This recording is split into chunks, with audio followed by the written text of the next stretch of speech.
From 1978 all the way to 2022, Michael Myers has taken on many shapes and worn many masks. So today we're going to take a look at each one from all 13 movies, and we're going to put them appropriately on this tier list.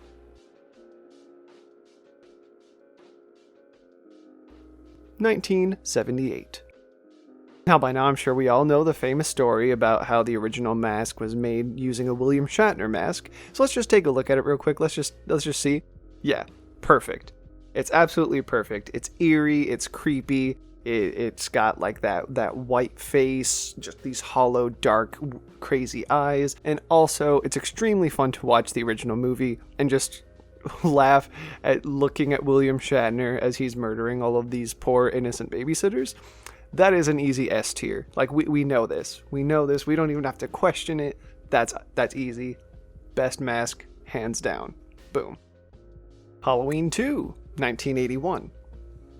Now, after the first movie came out, they definitely wanted to distinguish it just a little bit from being William Shatner, but also still kind of wanted to make sure that it looked like the same mask, since Halloween 2 is supposed to take place, in the same night.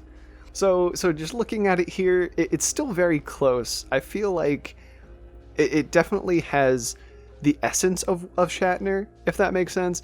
The nose weirdly looks really pig-headed. I don't know what happened there. And the hair just looks so like cleanish. I don't know. It definitely looks more and feels more factory made than somebody just grabbing a random mask and turning it into the Michael Myers mask.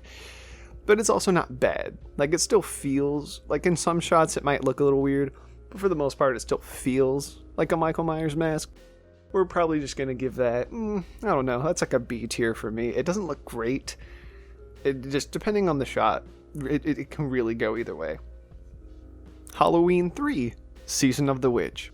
Now, I'm sure anybody watching this is probably wondering, well, why are you covering this one? This has nothing to do with Michael Myers. This is a completely different thing. It's basically an anthology movie. Well, listen up. For anybody that doesn't want to hear this or believe it, Halloween 3 is a good movie. Like, is it a great movie? Absolutely not. If you are a Michael Myers fan, and that's all you really come to know Halloween as, then I totally understand if it's not exactly your thing, but if you know what you're in for, and you're expecting to see something different, I think Halloween Season of the Witch gets such a bad rap. I'm going to say that it's a lot of fun. So we're going to look at these masks and we're going to acknowledge that they're fun. That being said, we're going to give this an F tier. F for fun.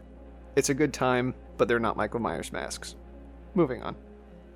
Halloween, The Return of Michael Myers.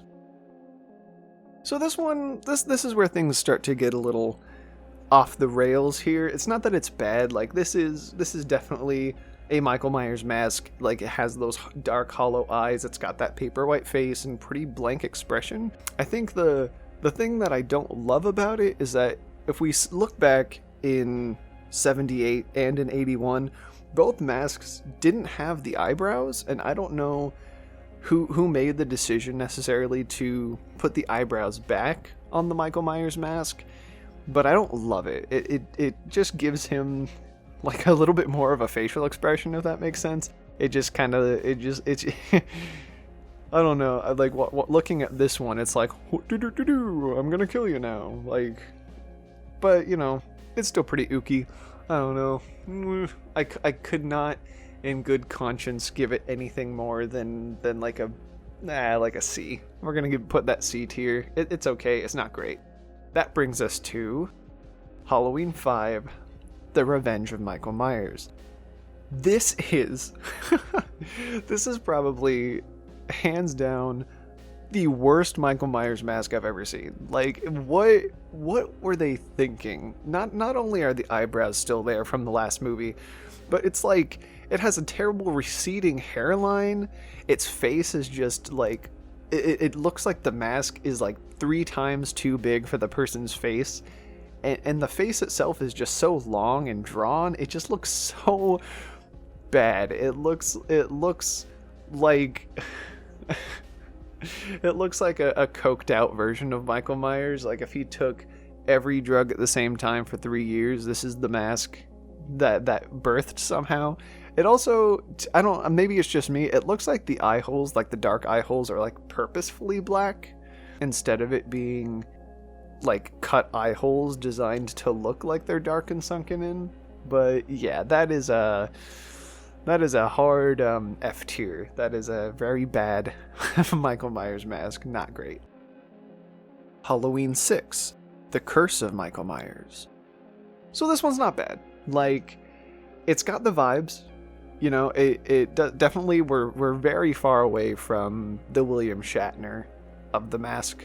It's very different, but it also feels like its own thing. Like, I feel like if this mask had been shown to me in the original movie, I still would have bought it. Like, I still would have believed that this is like a Halloween mask. It still looks eerie.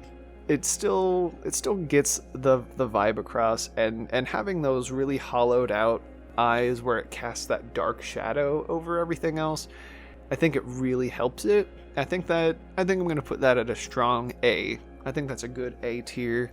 Absolutely. Halloween H2O. Now, this one's okay. This one's not great. Like, what's going on with the hair? I don't know when Michael put in so much hair gel onto his mask, or if like or what's going on. Still has a bit of a receding hairline problem. It still has the eyebrows, which we know is a problem, for me at least. The other problem I have with this one is that where the Halloween 5 Michael Myers mask looks too big for the person wearing it, this one looks like just a little too small. Like, it's very snug. If you look at it, like, it's like plastered to his face. Like, you can see the eyes so clearly, and I think that's a bit of a problem, at least for me, when it comes to a Michael Myers mask, because part of the eeriness is that it just always looks empty behind the mask, and here you can just see pretty expressionless blank eyes the whole time, so it's not even like the actor inside gets to really express any kind of action or feeling through their eyes, so it's just kind of these dead eyes with no face happening to it. So we're definitely gonna give that like a C tier. It's not the worst thing I've ever seen, but it's alright. I don't know. Halloween Resurrection. It's rough. Like, okay, we already know that Halloween Resurrection as a movie is the most god-awful Halloween movie that I think's ever been released, with the exception of a couple. But, like, mask-wise, if I'm just looking at it purely objectively, it feels like there's too much contouring on the Michael Myers mask. Like, those smile lines are very thick, and we know Michael not be smiling. That mask just looks... It has, like, so much expression, and I think it's important for a Michael Myers mask to be pretty blank and have the eye holes dark and no eyebrows. So having such... And, like, the lips on this one are, like...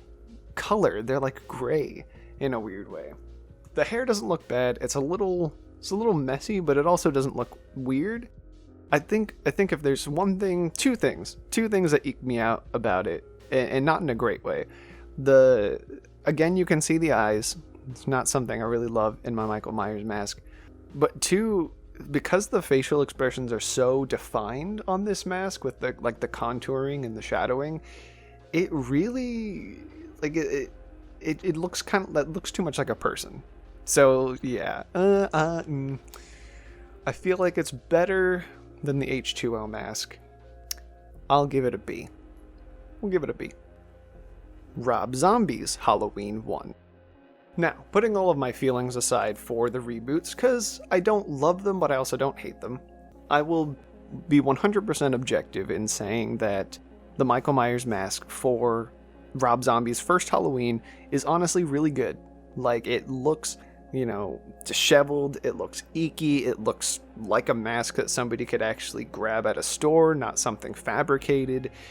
It gets the idea across, it still feels very much like the original, but taking its own spin on it, which are all good things that I would also have to say about Rob Zombie's first Halloween movie. So I would definitely give that a strong A. A strong A tier from me, at least. Rob Zombie's Halloween 2.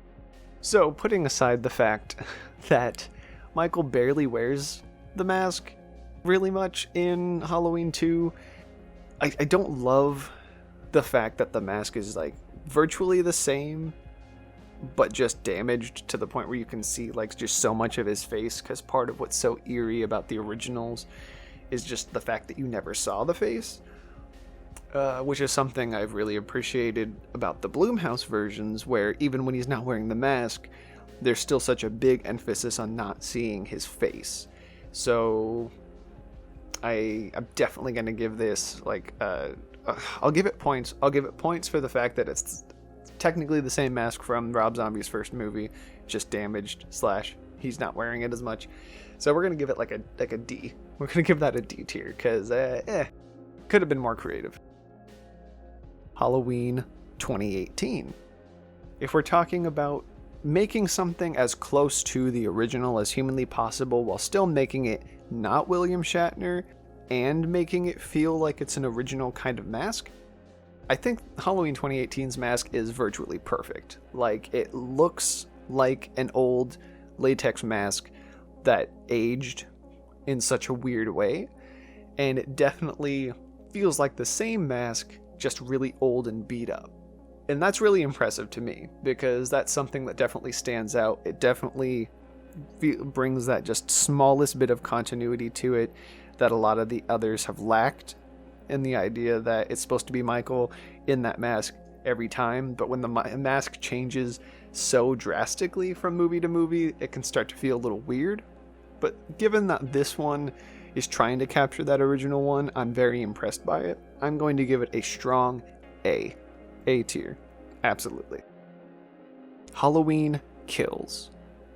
Now, across all three of these, I did ding some points for Rob Zombie's for it being virtually the same mask with no changes, / him not wearing it. Something I think is really interesting about Kills, at least, is that they've augmented it, but using the events of the movie. So it looks different for a very specific reason, and that being the fact that the mask is like melted onto his face from that fire, which I really love.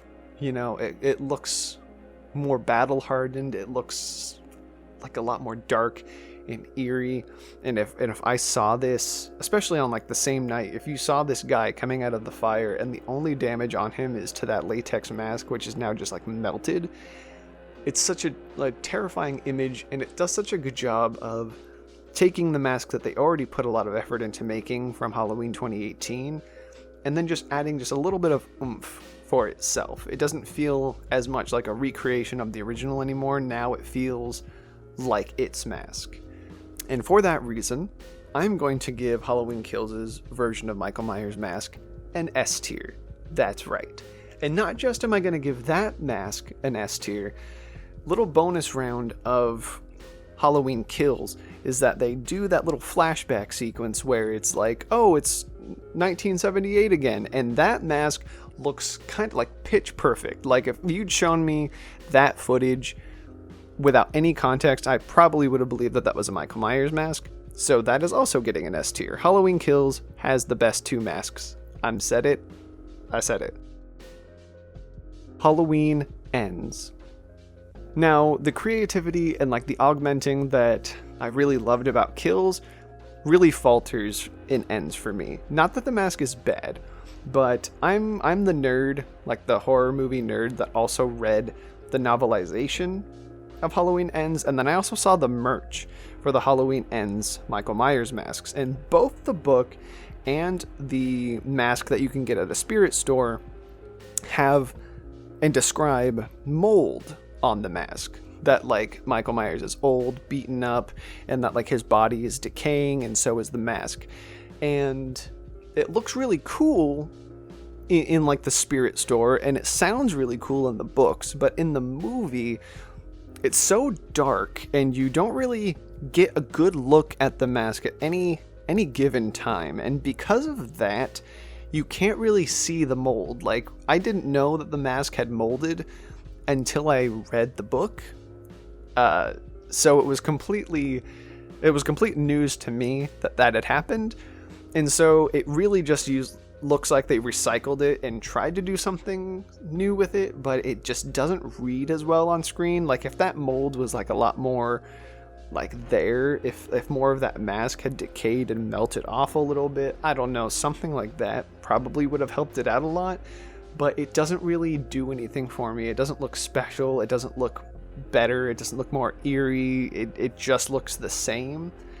And it's just, it's okay, but it's also, I can't give it too much hate because it's supposed to be in like the same continuity, and like all three of these movies are supposed to virtually connect with each other and happen in a very similar amount of time. But I don't love it. I don't think I could give Halloween Kills anything better than a C. So that's what I'm going to do. I'm going to give it a C. And so there that is. That is my Michael Myers mask tier list, going from the original all the way to the movie that just released. That's how I feel about them. Please feel free to leave comments under this video letting me know if you agree with my choices, or do you disagree? Do you think some masks were better or some were worse? Are there any Halloween 5 mask lovers out there? Please let me know. But yes, that is my Michael Myers tier list. Please remember to like, comment, and subscribe.